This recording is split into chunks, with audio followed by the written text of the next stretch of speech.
et on va parler des jours de Noé. Pourquoi les jours de Noé? On va lire un premier passage dans la parole de Dieu qui est dans l'évangile de Matthieu au chapitre 24, les versets 37 à 39. Matthieu 24, versets 37 à 39. Ce qui arriva du temps de Noé arrivera de même à l'avènement du Fils de l'homme. Car dans les jours qui précédèrent le déluge, les hommes mangeaient et buvaient, se mariaient et mariaient leurs enfants, jusqu'au jour où Noé entra dans l'arche. Et ils ne se doutèrent de rien, jusqu'à ce que le déluge vienne et les emporte tous.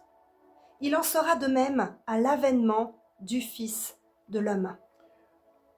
Vous voyez, c'est Pierre qui pose une question à Jésus et il dit, mais ce sera quand l'avènement? Parce qu'il faut comprendre qu'il y a 2000 ans, les Juifs de l'époque, ils s'attendaient à ce qu'il y ait un roi qui vienne libérer Israël des Romains, des Grecs, qu'il y ait un roi guerrier qui arrive. Ils pensaient que c'était Jésus pendant un moment. Et Jésus leur a fait comprendre au fur et à mesure que il va pas rétablir le royaume d'Israël comme il s'attendait. Lui, Jésus, il vient établir le royaume de Dieu. Le royaume de Dieu, c'est la paix, la joie, la justice par le Saint-Esprit. Il vient pas du tout établir un royaume terrestre, pas pour le moment. Et Pierre lui dit, mais alors ça sera quand ton avènement? C'est quand que tu vas être en gros consacré roi? Et Jésus il dit, mon avènement, ça va se passer comme au jour de Noé. Pourquoi Jésus il dit comme au jour de Noé? Qu'est-ce qui s'est passé au jour de Noé? Alors il faut comprendre que on va aller voir ce qui se passe au jour de Noé. Pourquoi Jésus il parle des jours de Noé? Mais il faut comprendre que l'avènement, il se passe en deux étapes. Il y a une première, la Bible, elle emploie souvent le même mot pour les deux étapes. Mais il y a deux étapes. Il y a la première étape qui va avoir lieu on ne sait pas trop quand pour l'instant, mais on sent que ça s'approche. Ça va être l'enlèvement. L'enlèvement, c'est l'enlèvement de l'Église. L'Église, les personnes qui font partie de l'Église, ils vont être enlevés à la rencontre du Seigneur sur les nuées. Et là, il va y avoir les noces de l'agneau. Puis, Jésus, c'est la deuxième partie, c'est vraiment l'avènement. Jésus revient sur les nuées, sur le mont des Oliviers, avec l'église qui a été enlevée, avec son épouse, établir le royaume de Dieu sur terre. Vous comprenez, il y a deux étapes. Il y a une étape où l'Église, alors je vais préciser plus tard exactement qui, l'Église va être enlevée, ce qu'on appelle l'enlèvement. Dans la tradition juive, quand on parle d'enlèvement, c'est une notion classique de la vie de tous les jours. L'enlèvement, c'est lorsque le fiancé vient enlever la fiancée pour se marier. La notion d'enlèvement, c'est lié à un mariage. Donc Jésus il vient enlever l'Église pour les noces de l'agneau. Pendant ce temps-là, comme sur terre il n'y aura plus l'Église, en fait le diable va établir son propre royaume dirigé par la bête et l'antéchrist, on verra ça tout à l'heure. Et après, une fois que Jésus s'est marié, au bout de quelques années, je n'ai pas donné trop de précision, c'est pas le but, au bout de quelques années, Jésus revient sur le mont des Oliviers avec son épouse et il vient établir le royaume de Dieu sur terre pour 1000 ans. Ça, c'est ce que dit la parole de Dieu. Vous pouvez le trouver dans le livre de Zacharie, dans le livre de Matthieu, dans le livre de l'Apocalypse. Mais alors pourquoi, on revient à cette question, pourquoi au jour de Noé? Alors, on va aller voir au jour de Noé, qu'est-ce qui s'est passé. Et c'est dans le livre de la Genèse, au chapitre 6. Genèse 6. Genèse au chapitre 6. Au jour de Noé, on peut lire Genèse au chapitre 6, versets 1 et 2. Lorsque les hommes eurent commencé à se multiplier sur la face de la terre, et que des filles leur furent nées, les fils de Dieu virent que les filles des hommes étaient belles, et ils en prirent pour femmes parmi toutes celles qu'ils choisirent. On peut lire le verset 3. Alors l'Éternel dit, mon esprit ne restera pas à toujours dans l'homme, car l'homme n'est que chair, et ses jours seront de 120 ans. Là, ce qui s'est passé au jour de Noé, c'est qu'il y a une catégorie d'anges, une catégorie d'êtres spirituels qu'on appelle les fils de Dieu. Je ne vais pas rentrer là aussi dans les détails, ça serait trop long. Mais tu en as déjà parlé et le message est sur YouTube. Et sur YouTube. Tous les messages sont sur notre chaîne YouTube, Guérison pour la francophonie. Donc il y a une catégorie d'êtres spirituels, les fils de Dieu, qui ont décidé de désobéir et ils ont vu les femmes et ils les ont trouvées belles et ils ont décidé de coucher, de les violer et de coucher avec elles. Et la Bible dit, c'est le verset 4 du chapitre 6, les géants étaient sur la terre en ces temps-là. Il en fut de même après que les fils de Dieu furent venus vers les filles des hommes, et qu'elles leur eurent donné des enfants. Ce sont ces héros qui furent fameux dans l'Antiquité. Donc les fils de Dieu, quand ils ont couché avec les femmes, avec les femmes, les filles des hommes, en fait, il en est résulté, on va dire, un être, pas un être humain. La Bible emploie le mot de géant. Ce sont les fameux héros de l'Antiquité. Vous avez dû tous entendre parler, que ce soit à l'école ou en dehors, de Hercule, par exemple. Ces hommes mi-dieu, mi-homme, qui étaient capables de faire des choses surnaturelles. Et ça, c'est ce qu'il en est résulté. Pourquoi il en est résulté ça? Ce qu'il faut comprendre, c'est que toi, en tant qu'être humain, tu as un ADN physique et tu as un ADN spirituel. Ton ADN physique, il y en a la moitié qui provient de ton père, la moitié qui provient de ta mère. Et tu as un ADN spirituel aussi. Une partie qui vient de ta mère, une partie qui vient de ton père. Et une partie à toi. Bon, alors, ces géants qui sont nés, en fait, ils avaient une partie de l'ADN de leur mère et l'autre partie, c'était de l'ADN angélique. Ce n'était pas de l'ADN humain. Donc, il y avait un mélange de semences et ça a donné des êtres qui avaient des capacités surnaturelles parce que, en gros, leur père était des êtres angéliques, étaient des fils de Dieu. Il y a eu des mélanges de semences, il y a eu des mélanges d'ADN. Oui, les néphilim. Et alors, ces mélanges d'ADN ont conduit à quelque chose. On peut le voir au verset 5. L'Éternel vit que la méchanceté des hommes était grande sur la terre, et que toutes les pensées de leur cœur se portaient chaque jour uniquement vers le mal. En fait, ce qu'il faut voir, c'est que ce mélange d'ADN a détruit l'ADN de l'homme. Et lorsque ton ADN commence à se détruire, ta conscience s'altère. Parce que ta conscience, bien qu'elle soit spirituelle, elle est liée à ton ADN. Et la conscience s'altère. Et là, c'est ce que l'on voit, c'est que ces géants, ils avaient des pensées qui étaient tournées vers le mal. Mais ils n'avaient pas des pensées. Toutes leurs pensées étaient tournées vers le mal. En fait, ils ne savaient pas penser autre chose que le mal. Dans leur tête, il n'y avait que meurtre, violence, viol, vol, mensonge. Il n'y avait que le mal dans leur cœur. Plus ton ADN est détruit, plus ton ADN est déformé et plus ta conscience est altérée. Est-ce que les anges étaient des anges déchus? C'est possible. C'était des veilleurs.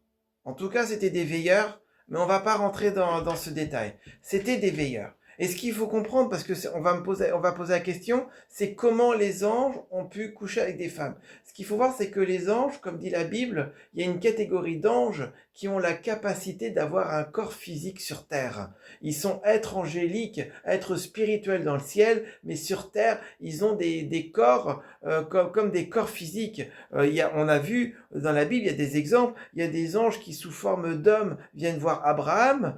Paul le dit lui-même dans le Nouveau Testament, heureux ceux qui font l'hospitalité parce qu'ils ont accueilli des anges sans même le savoir. Donc voilà comment il y a pu y avoir une relation sexuelle entre ces anges et les femmes. Mais ceci dit, ils avaient de l'ADN angélique. Vous savez, ton ADN physique, il porte le nom de Dieu. Et plus ton ADN physique est déformé, plus le nom de Dieu s'efface. C'est ce qu'on appelle la corruption. La corruption, c'est lorsque ton ADN se désagrège lentement. Plus ton ADN est altéré, plus ta conscience est altérée. Et ça va même plus loin que ça. Aujourd'hui, on peut lire ce qu'il y a de marqué dans la Bible, mais je dis aussi ce que les scientifiques ont découvert. Les scientifiques ont démontré des choses que la Bible en parle depuis des millénaires. Vous savez ce qu'ils ont découvert, les scientifiques? Ils ont découvert que notre ADN, alors là ils parlent de l'ADN physique, puisqu'ils ne peuvent observer que ça, l'ADN physique est modifiable. Il est modifiable par ton simple comportement. C'est-à-dire que si tu as un comportement d'une certaine façon, tout ce que tu fais, tout ton comportement et à peu près tout est enregistré. Et cet enregistrement se fait au niveau de ton ADN. Et au fur et à mesure, ton ADN se modifie en fonction de ton comportement. Et ton comportement devient du coup instinctif. Donc si tu te comportes mal, par exemple, on va dire que tu commences à mentir une fois. Bon, ok, tu mens une fois, tu demandes pardon, tu recommences pas. Puis tu recommences à mentir. Tu recommences à mentir. Puis encore une fois. Puis ça devient une habitude. Ton ADN enregistre que finalement mentir, c'est une habitude de comportement normale. Donc ça vient s'inscrire dans ton ADN, le mensonge. Mais le mensonge ne fait pas partie de la parole de Dieu. Le mensonge ne fait pas partie de la sainteté. Le mensonge ne fait pas partie de Dieu. Donc il déforme ton ADN. C'est pour ça que Dieu dit de ne pas pratiquer le péché. Mais c'était super cet exemple du mensonge, parce que quelqu'un parlait du mensonge tout à l'heure. Et donc, le mensonge, il vient s'inscrire dans ton ADN, et toi, en fait, comme c'est inscrit dans ton ADN, et que c'est cet ADN qui, on va dire, génère tes pensées, bah tu te mets à penser mensonge.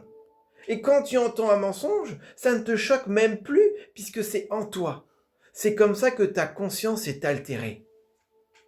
Et vous savez comment ça s'appelle ça? La Bible a un mot, ça s'appelle l'iniquité. L'iniquité, c'est un péché inscrit dans ton ADN. Lorsque tu pèches une fois, c'est un péché. Tu demandes pardon, tu recommences pas. Mais lorsque tu pèches un certain nombre de fois, alors cette multitude de péchés identiques finit par s'inscrire dans ton ADN et ça devient une habitude. Et comme ton ADN se transmet à tes enfants, alors cette habitude de mensonge, tu la transmets à ton enfant et ton enfant se met à mentir.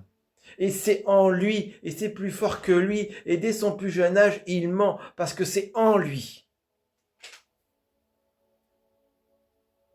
Et ça, c'est ce qu'on appelle l'iniquité qui se transfère de génération en génération. Et vous savez pourquoi Dieu a instauré un second déluge? La Bible parle de 2 déluges d'eau. Oui, je parle bien de 2 déluges d'eau.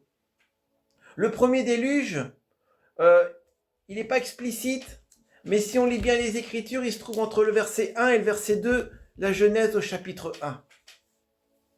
Mais on ne va pas parler de ce premier déluge. Jérémie et Ésaïe en parlent. On va parler de ce deuxième déluge du temps de Noé. Il y a eu un deuxième déluge du temps de Noé où Dieu a nettoyé la terre de tous les géants. Pourquoi il a nettoyé la terre des géants? Parce que les géants avaient un ADN complètement modifié, voire irrattrapable. Il a nettoyé. La Bible dit que le baptême, c'est une purification. C'est comme au jour de Noé. C'est comme si la terre avait été baptisée. Elle avait été purifiée de l'ADN de géants. Purifiée de cet ADN transformé. Il n'y a qu'une seule personne.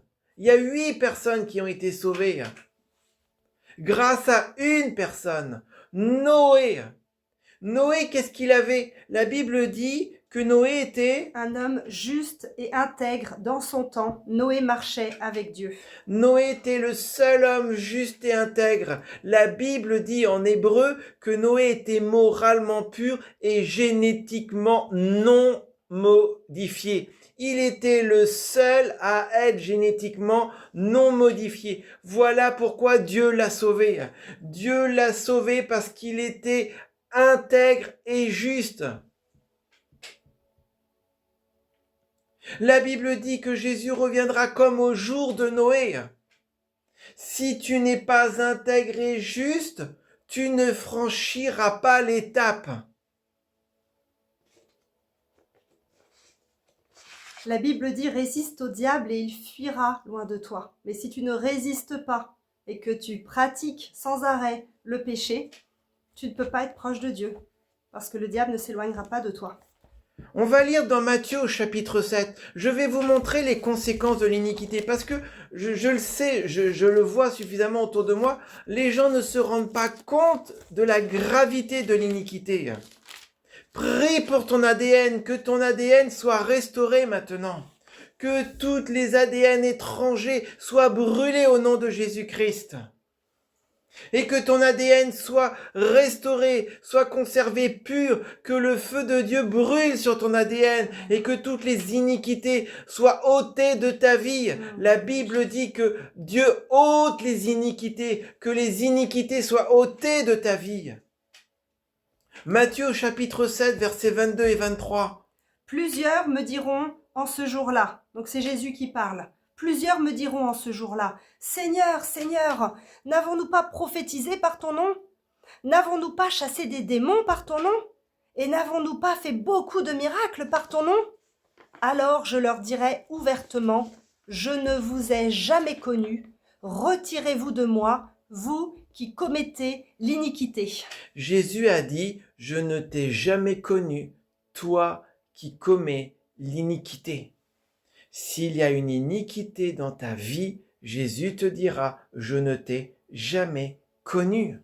Tant que tu es sur terre, tant que tu es en vie, fais en sorte que tes iniquités soient ôtées. L'heure est grave. Jésus a dit que ce qui s'est passé au temps de Noé recommencera, sauf qu'il n'enverra pas un déluge d'eau. La Bible dit, dans la deuxième épître de Pierre, qu'il enverra un déluge de feu spirituel. L'iniquité, ce sont les péchés inscrits dans ton ADN. Et qu'est-ce qui se passe en ce moment? Est-ce qu'on est comme au jour de Noé en ce moment? Avez-vous vu les films qu'il y a au cinéma? Je pense que les films qu'il y a au cinéma parlent d'eux-mêmes. C'est juste avant qu'il y ait la crise sanitaire du Covid, il y a eu je sais pas combien de films Marvel qui sont sortis au cinéma. Et ces films Marvel, que ce soit Superman, Black Widow ou compagnie, moi je regarde pas. Parce que c'est pas un chrétien de regarder. Mais je connais un peu l'histoire. Ce sont des êtres génétiquement modifiés. Des mélanges d'ADN d'hommes, d'ADN spirituel, d'ADN d'animaux.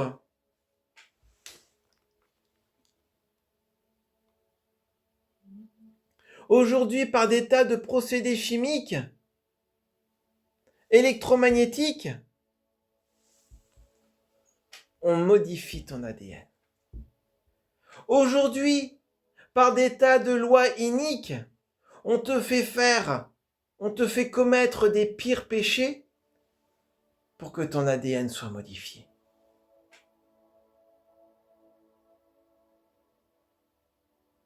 Aujourd'hui, on appelle bien mal et mal bien pour que tu commettes, que tu pratiques le péché, l'iniquité et que ton ADN soit transformé. Et là où je voulais en venir, parce que pour l'instant tout ça j'en ai parlé les dernières fois, c'est pourquoi il y a ça? Jésus a dit, non c'est l'Éternel qui dit à Abraham, il dit, ta postérité arrivera en terre promise, mais il faut d'abord que l'iniquité soit à son comble. L'iniquité ne fait qu'augmenter, parce qu'elle se transmet de génération en génération. Et si Dieu ne vient pas dire stop à un moment, si Dieu ne vient pas restaurer toute chose, alors elle ne fait qu'augmenter. Et on va voir ce à quoi ça conduit l'iniquité. On va aller voir dans la deuxième épître aux Thessaloniciens. Deuxième épître aux Thessaloniciens, il y a toute l'explication. Vous savez, Paul, il emploie un mot, il parle du mystère de l'iniquité. Il y a un certain nombre de mystères dans la Bible, et il parle du mystère de l'iniquité. On peut le lire. On peut déjà lire la deuxième épître aux Thessaloniciens, le chapitre 2 et le verset 7. Regardez bien ce qui est marqué. Car le mystère de l'iniquité agit déjà. Il faut seulement que celui qui le retient encore ait disparu. Car le mystère de l'iniquité agit déjà. L'iniquité va en augmentant. Et elle va en augmentant jusqu'à arriver à l'homme impie, à l'antéchrist. L'antéchrist, il va se baser sur l'iniquité qui sera à son comble. Oui, le verset 8. Et alors paraîtra l'impie, que le Seigneur Jésus détruira par le souffle de sa bouche, et qu'il écrasera par l'éclat de son avènement. Il faut bien comprendre que plus l'iniquité augmente, plus nous sommes tournés vers le mal, et c'est comme ça que ça laissera la place à l'antéchrist. On va essayer de comprendre la progression. On va lire ensemble la deuxième épître aux Thessaloniciens, chapitre 2, et on va commencer les versets 3 et 4. Que personne ne vous séduise d'aucune manière, car il faut que l'apostasie soit arrivée auparavant, et qu'on ait vu paraître l'homme impie, le fils de la perdition, l'adversaire, qui s'élève au-dessus de tout ce qu'on appelle Dieu, ou de ce qu'on adore. Il va jusqu'à s'asseoir dans le temple de Dieu, se proclamant lui-même Dieu. En fait, il y avait toutes sortes de théories qui circulaient parmi les chrétiens, et Paul, les chrétiens de l'époque à Thessalonique, et Paul, il rappelle une vérité, il dit, mais attention, ne vous faites pas d'idées, il faut d'abord qu'il y ait l'apostasie et qu'on ait vu paraître l'homme impie. Et on n'a pas encore vu paraître l'homme impie. Mais attention, ça se prépare. On va aller voir la suite. On vient de le lire, mais on peut le relire. Les versets 6 et 7 du même chapitre. Et maintenant, vous savez ce qui le retient, afin qu'il ne paraisse qu'en son temps. Ça veut dire qu'il y a quelque chose qui retient l'homme impie. L'homme impie ne peut pas apparaître comme ça, parce qu'il y a quelque chose qui le retient. Il le retient jusqu'à un temps fixé. On ne peut pas, il faut qu'il apparaisse en son temps. Il ne doit pas apparaître plus tôt, il ne doit pas apparaître après, il doit apparaître à un certain moment et il y a quelque chose qui le retient. Et vous savez qui est-ce qui retient l'homme impie ? Ce qui retient l'homme impie, c'est dans le verset 7. Regardez bien. Car le mystère de l'iniquité agit déjà. Il faut seulement que celui qui le retient encore ait disparu. En grec, c'est pas ait disparu, c'est celui qui le retient encore soit enlevé. Qui est-ce qui est enlevé ?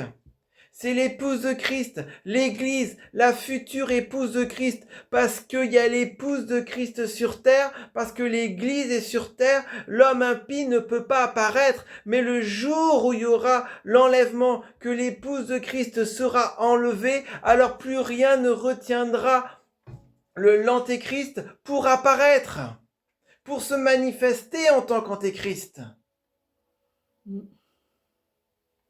Regardons versets 10 et 11, et c'est là où vous allez voir que l'iniquité est grave. Et avec toutes les séductions de l'iniquité pour ceux qui périssent, parce qu'ils n'ont pas... On va commencer verset 9. L'apparition de cet impie se fera par la puissance de Satan, avec toutes sortes de miracles, de signes et de prodiges mensongers, et avec toutes les séductions de l'iniquité pour ceux qui périssent, parce qu'ils n'ont pas reçu l'amour de la vérité pour être sauvés.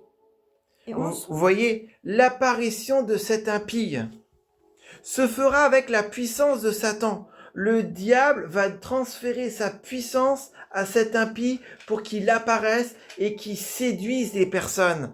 Mais comment est-ce qu'il va les séduire ?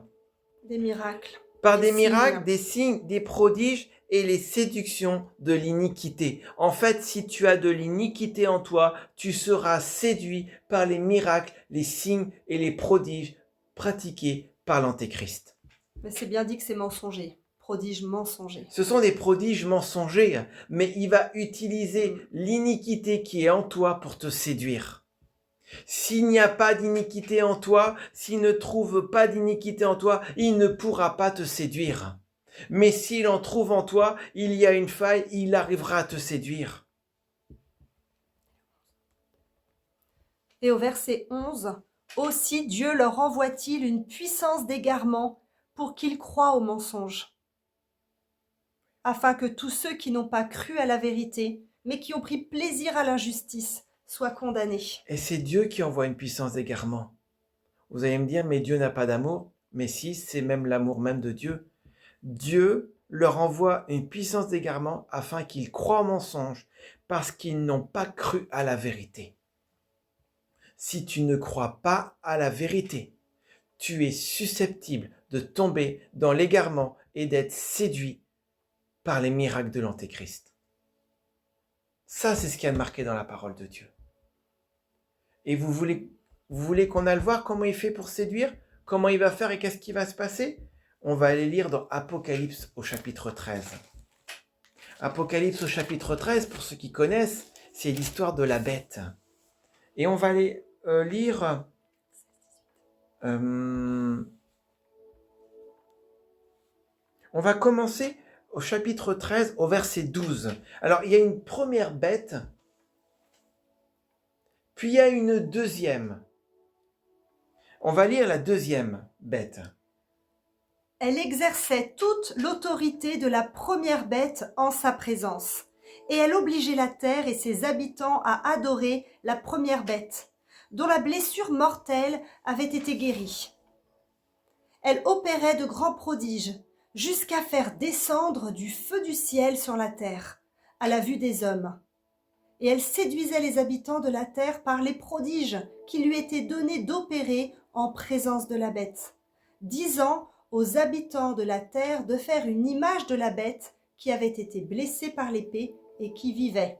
Vous voyez, cette deuxième bête, qui dans la Bible s'appelle le faux prophète, elle va réussir à séduire les gens, à les convaincre d'adorer la première bête qui a été blessée et qui est aujourd'hui qui a été blessée et qui est guérie. Elle va réussir à opérer des miracles, des prodiges pour séduire les gens, pour qu'ils aillent adorer cette première bête. Mais vous croyez qu'elle va atteindre qui? Qui va-t-elle séduire? Elle va séduire ceux qui ont de l'iniquité parce qu'il y a une faille en eux. Ceux qui ont de l'iniquité ne résisteront pas à la séduction. Lisons la suite, au verset 15. Et il lui fut donné d'animer l'image de la bête, afin que l'image de la bête parle, et qu'elle fasse que tous ceux qui n'adoreraient pas l'image de la bête soient tués. Voilà, ça va aller jusqu'à... Le faux prophète, il va jusqu'à dire, mais chacun, vous allez vous faire une image de la bête et vous allez adorer cette image. Et si vous ne l'adorez pas, cette image, alors tu seras tué. Vous savez, ce seront des temps difficiles. S'il y a de l'iniquité en toi, s'il y a une faille, il mettra le grappin sur toi et tu ne résisteras pas aux envoûtements. C'est pourquoi il est temps, je te le dis, prie pour que le Seigneur ôte ton iniquité. Regardons la suite. Le verset 16.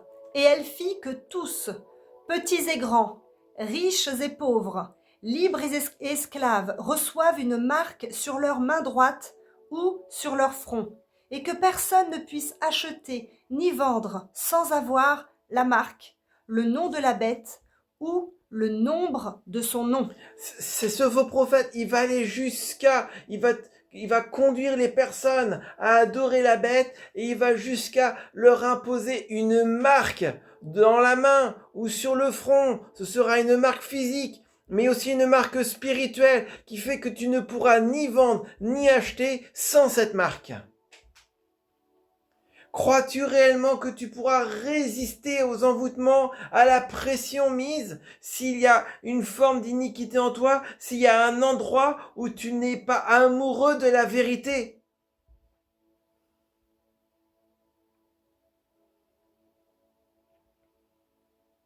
Je vais vous montrer encore une conséquence de l'iniquité. Vous savez, les deux sont liés, on parle souvent de la marque de la bête.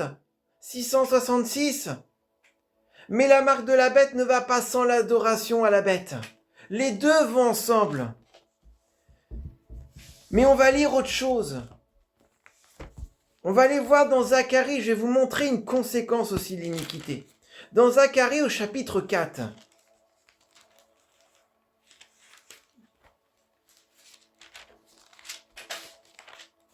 Ah non, c'est au chapitre 3. Et on va lire le chapitre 3, versets 1 à 4.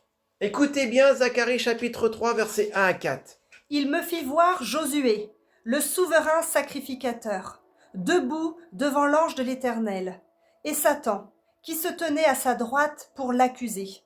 L'Éternel dit à Satan, « Que l'Éternel te réprime, Satan, que l'Éternel te réprime, lui qui a choisi Jérusalem. N'est-ce pas là un tison arraché du feu ?» Or, Josué était couvert de vêtements sales, et il se tenait debout devant l'ange. L'ange, prenant la parole, dit à ceux qui étaient devant lui, « Ôtez-lui les vêtements sales. » Puis il dit à Josué, « Vois, je t'enlève ton iniquité, et je te revêts d'habits de fête. » Vous voyez, Josué, il avait des vêtements sales sur lui.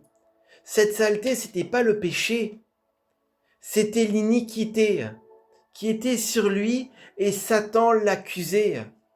Satan ne va pas t'accuser d'un péché parce que tu es pardonné. Satan va t'accuser d'une iniquité parce qu'elle est en toi et qu'elle n'est pas ôtée. Vous êtes plusieurs, vous êtes un certain nombre dans le ciel spirituel, devant le tribunal de Christ. Satan t'accuse. Il t'accuse jour et nuit parce qu'il y a une iniquité en toi, il y a une saleté. Et il dit devant le Seigneur, il dit, t'as vu lui, t'as vu ce qu'il y a sur lui. D'après la loi du monde spirituel, j'ai le droit de le toucher. Et le Seigneur, il dit, bah oui, parce que ce sont les lois du monde spirituel. Et Satan, il regarde et dit, mais il a aussi quelque chose là-bas, il a une iniquité, je peux le toucher, ça fait partie des lois du monde des esprits. Et le Seigneur, il ne peut pas te protéger. Beaucoup ont vous rechuté parce qu'il y a cette iniquité qui n'a pas été ôtée. Là ici le verset est clair, il ne dit pas qu'une iniquité est pardonnée, il dit qu'une iniquité est ôtée. Que le Seigneur ôte ton iniquité. Prie tous les jours pour que ton iniquité soit ôtée, que ton ADN soit transformé et que tu passes à travers ce futur déluge de feu. Et vous voyez quand l'iniquité a été ôtée. Oh, écoutez bien, regardez bien ce qui est dit. Il dit, sacrificateur, son iniquité a été ôtée. Dieu ne lui a pas mis n'importe quel vêtement.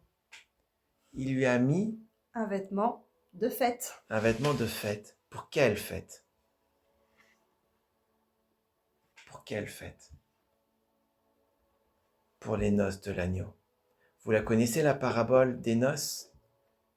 Avec celui qui est arrivé sans vêtement de fête. Si tu n'as pas un vêtement de fête, tu ne rentreras pas dans la salle des noces. Tu seras mis dehors. C'est une parabole, c'est la parabole de Matthieu chapitre 22. On ne va pas la lire parce qu'il est tard. Vous pourrez la lire de votre côté. Matthieu 22. Matthieu 22.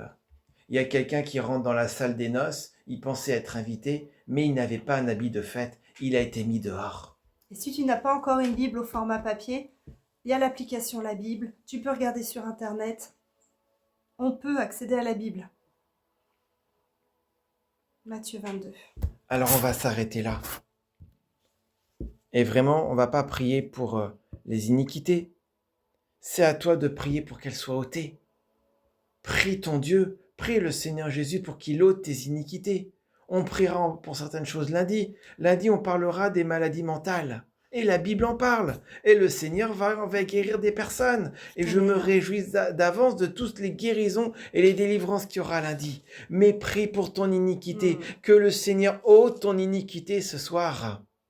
Que le Seigneur ôte ton iniquité. Amen. Toutes ces ADN étrangers, tous les ADN de géants, les ADN de fausses religions, les ADN de sociétés secrètes, les ADN de ton iniquité personnelle, l'iniquité collective, que ton ADN soit restauré, que ton ADN soit transformé, que le feu tombe sur ton ADN et que ton iniquité soit ôtée au nom de Jésus-Christ.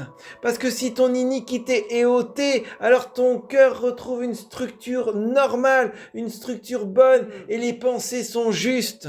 Elles sont agréables à Dieu. Amen. Amen. Amen. Merci Seigneur. Gloire à toi Seigneur. Que ton onction maintenant, ton feu tombe sur vos ADN. Ton feu, le feu du Seigneur tombe sur vous et vous restaure au nom de Jésus-Christ. Merci Seigneur. Merci Seigneur.